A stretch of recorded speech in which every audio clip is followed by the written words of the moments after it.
तो देखो, spring force के बारे में हमको पहले दो टर्म समझना होगा। पहला टर्म है एलोंगेशन का, दूसरा टर्म होता है कंप्रेशन कहते हैं उसको। स्प्रिंग फोर्स का जो फॉर्मूला होता है वो होता है K इंटू एक्स। यहाँ पे x क्या है, या तो एलोंगेशन का वैल्यू होगा या कंप्रेशन का वैल्यू होगा।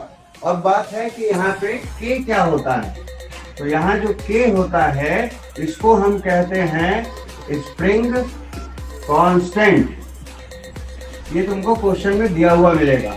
और x क्या होगा, x जो है या तो एलोंगेशन होगा या कंप्रेशन।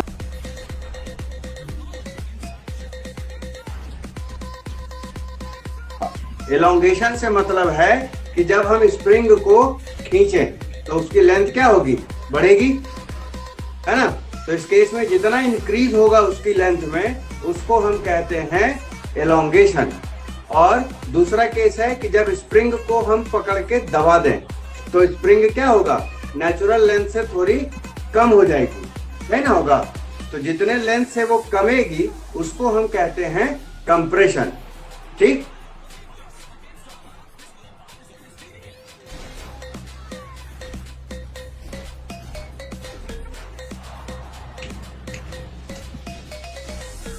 ये x इक्वल टू 0 का था कंडीशन। ये राइट साइड में एलोंगेशन हुआ x का। अब देखो ध्यान से, जब एलोंगेशन x था उस समय स्प्रिंग के कारण जो फोर्स लग रहा है वो कितना लग रहा है, kx लग रहा है। और किधर लग रहा है, अंदर की तरफ, मतलब लेफ्ट डायरेक्शन, है ना। मतलब स्प्रिंग जो है इस बॉक्स को इधर खींचना चाह रही है ना। अब इस स्थिति में हम थोड़ा सा एलोंगेशन और बढ़ा देते हैं। मान लेते हैं कि जो हमने dx अमाउंट का एलोंगेशन और बढ़ाया। ध्यान दो, डिस्प्लेसमेंट की डायरेक्शन क्या है, इस तरफ है, लेकिन फोर्स की डायरेक्शन क्या है, इस तरफ है। तो एक दूसरे के अपोजिट है, तो एंगल कितना माना जाएगा फोर्स और डिस्प्लेसमेंट के बीच में। सौम्या, क्लियर है ये बात।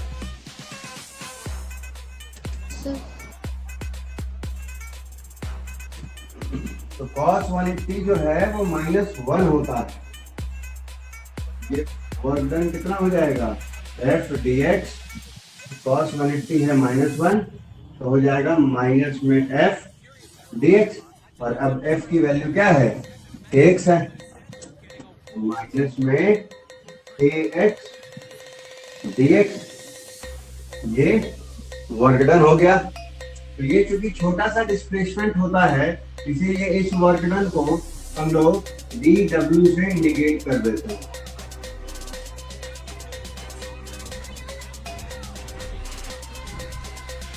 है ना। छोटा सा वर्क डन है इसीलिए इक्वेशन 1 भी मान लेते हैं। ठीक, यहाँ तक किसी को कोई दिक्कत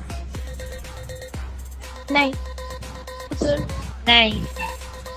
चलो, अब अगर डिस्प्लेसमेंट टोटल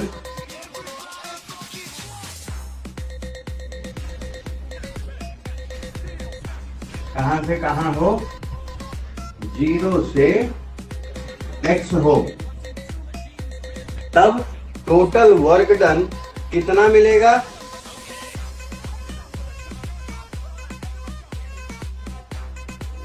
अब जो टोटल वर्क डन होगा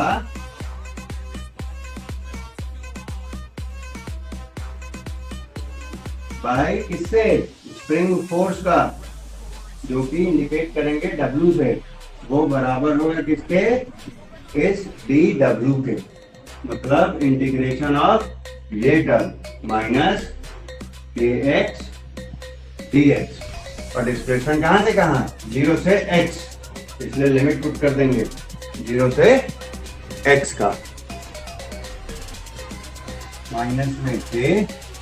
और x dx का इंटीग्रेशन x 1 पे 1 प्लस 1 बाई 1 प्लस 1 होगा, क्योंकि यहाँ कुछ नहीं है, मतलब पावर 1 है ना।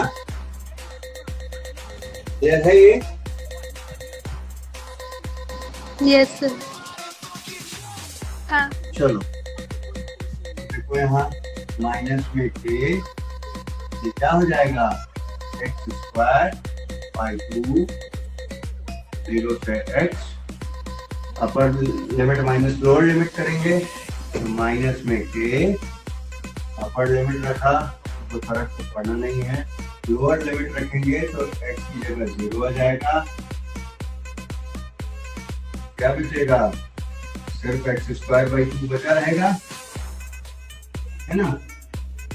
तो ये कितना लिख सकते हैं, माइनस में हाफ के एक्स स्क्वायर, ऐसा लिख सकते हैं।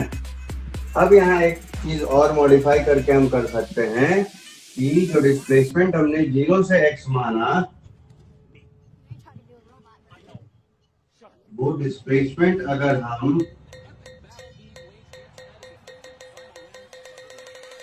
x1 से x2 मान लें तब क्या होगा, माइनस में के एक्स स्क्वायर बाई 2 तो यहाँ भी होना है, बस लिमिट चेंज होना है x1 से x2। इस स्टेप में किसी को कोई कंफ्यूजन या डाउट? नहीं नहीं। ठीक, तो आगे लिमिट पुट कर देते हैं।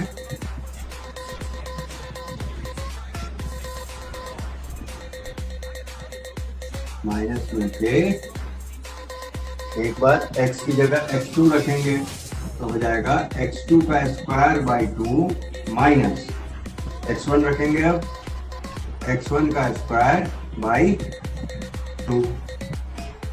तो देखो यहाँ हाफ जो है वो कॉमन बाहर ले सकते हैं, तो यहाँ माइनस में हाफ के लिखा सकता है, अंदर बच जाएगा x2 का स्क्वायर माइनस x1 का स्क्वायर। अब है कि इस माइनस साइन को अगर अंदर भेज दें तो बाहर में सिर्फ हाफ के और ये पलट जाएगा x1 का स्क्वायर माइनस x2 का स्क्वायर। ये थर्ड इक्वेशन ऐसा लिख सकते हैं। ओरिजिन के लेफ्ट में है, तो लेफ्ट में माइनस होता है ना जी, हाँ राइट में प्लस होता है। x1 मतलब ये हो गया तुमको इनिशियल पोजीशंस, है ना, और ये हो गया तुमको फाइनल पोजीशन, मतलब ये हो गया फर्स्ट, ये हो गया सेकंड। तो नेचुरल के केस में क्या होगा, इनिशियल पोजीशन x1 का 0 0 होगा।